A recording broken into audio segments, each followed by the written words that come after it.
Do you feel like you are constantly fighting with your husband, with your wife, with your partner, and it just never seems to end? I completely understand where you are coming from.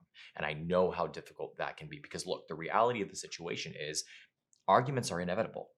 It's very difficult to avoid an argument in a relationship, in a long term relationship, in a short term relationship, in a long distance relationship.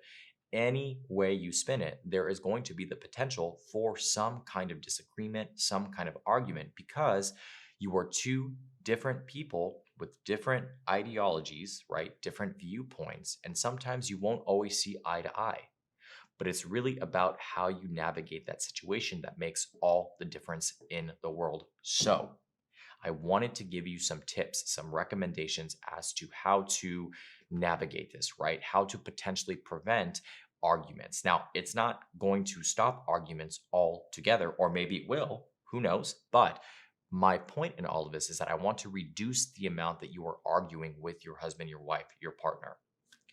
If you don't know who I am, my name is Danny and I'm your life and relationship coach. I'm one of the head coaches for the Happily Committed Project. And the reason why I'm making this video is because I get this all the time in my one-on-one coaching sessions, in my DMs, YouTube comments. And one of the most common things that I find is that people have issues communicating with one another. And a lot of the times people have a common misconception about what communication is. Communication isn't the quantity of words that are leaving your mouth, right? It's the quality of what you are saying. It is how you are delivering the message. It is how you are taking in the message that makes all the difference in the world. So, how do we prevent arguments? How do we reduce the amount of arguments? The first thing that you want to do is to not internalize.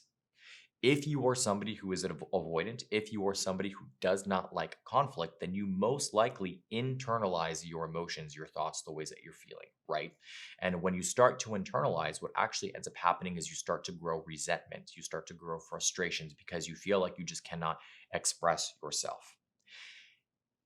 If you are the type of person who feels like you can handle it on your own, that's understandable.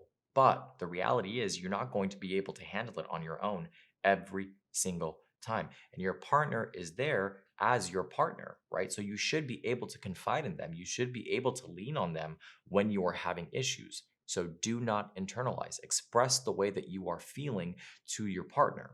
Now, that being said, it does not mean that you should be emotionally dumping on them. That does not mean that you should be saying things that are disrespectful. That does not mean that you should be cussing out your partner because you're upset, right? There are ways in which we can communicate that will have more of a productive result. The second thing is avoid triggers, right?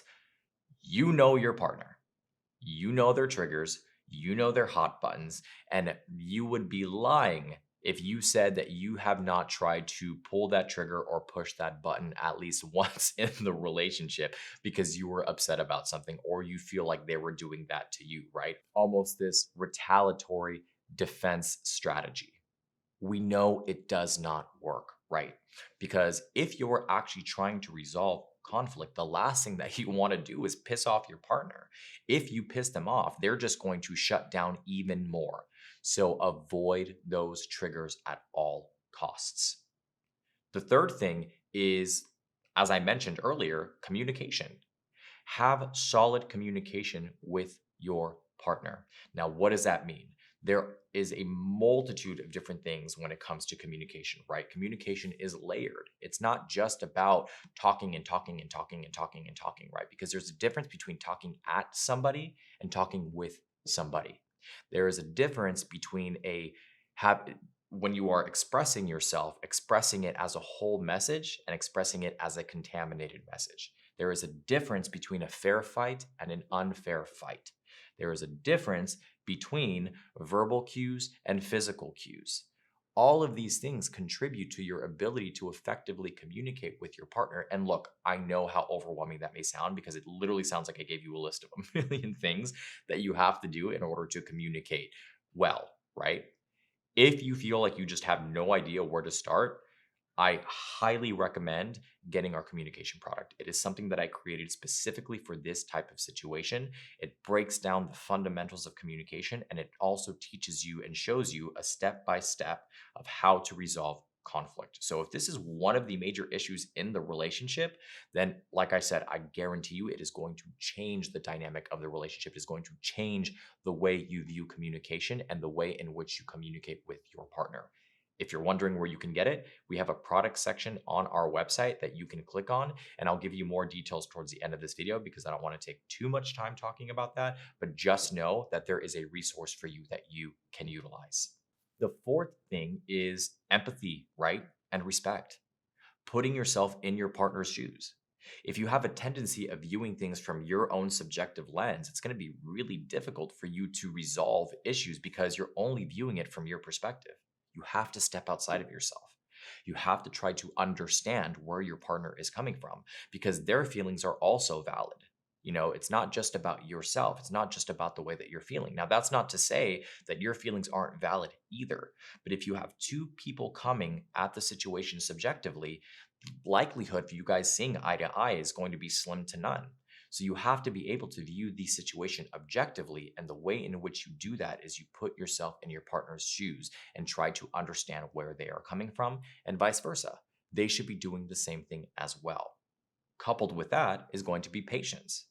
Because if you feel like you've just been banging your head up against the wall for eternity, trying to figure out how to effectively communicate with your partner and not argue, this new approach is going to take some time for you to get comfortable with it.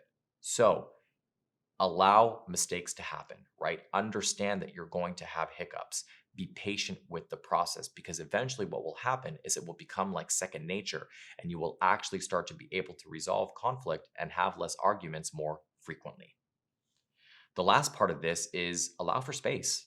Space is okay, right? And people always have a fear. You probably have a fear that if you create more space between you and your partner, there will be more of a distance that's created between the two of you on an emotional level. The reality is, if you have been trying to resolve your issues and you've been trying to fix them, the reason why you're arguing all the time is because you're doing it the wrong way. And the more you argue, the more resentments you create, the more frustration you create. So it's okay to step away. Okay. It's okay to take some time and some space to really reflect and try to understand what's at the root of the argument so you can actually start to work through it. But if you do not allow for space, you will continue to get stuck in the same perpetual cycle of negative conversation. If you like this video, please make sure you hit the like and subscribe button down below. I love to hear what you have to say, so leave your comments down below as well. I read as many as possible. I also try to answer as many as possible as well. Maybe you just want to know a little bit more, right? You want a little bit more detail. You can visit us at www.happilycommitted.com, where we have a multitude of different articles and blogs and videos related to this subject and many other subjects as well. And as I mentioned in the video, go and check out our product section.